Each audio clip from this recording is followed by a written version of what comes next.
አያት አይደልችኝ ከሲ አንተን እዚህ ያሞኘች ምንም ከማያውቀው ሰለሞን ጋር ለሞን ትቀጫለች አይደል? የኔው ጥፋት ነው። መጀመሪያም እንደዚህ አይነት ሐሳብ ማምጣት አልነበረብኝም።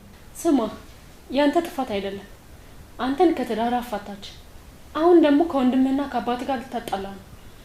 በጊዜው ነገር መፈልግ አለብህ። ህብስት አሁን ሁሉም ነገር አብቅቶለታል። ምንድነው መወሰነው? ሳሚ እንደዚህ ሲጨቀጭቅ ለኔ ጥቅም እንዳይመስል። አንተ ከዚህ ችግር ውጣ እንጂ ፍቻችንን በስነ ስርዓት ማድረግ እንችላለን። እኔ ላንተ በጣም ስለምጨነቅልህ ነው። ለምን? ቆይ ለምን ታዝኛለሽ? ሚጥሚጣ የራስክ መኖር ነው። ቆይ ስማ ሳሚ አንተ ለራስህ እንኳን ባታስብ ለወንድም አታስብ? ቆይ እሱ እንዲጎዳ ትፈልጋለህ እንዴ? እንዴት ፈልጋለሁ? ታዲያ ካልፈለክ እነሱ ላያቸው የእነሱ መለየት ካልፈለክ ደግሞ አንተ ከሂሩት ህይወት መውጣት አለብህ ማለት ነው። እውነትሽን ነው። መለየት አለባቸው። ከዛ እስከ መጨረሻው ከቤት ማባረር አለብኝ።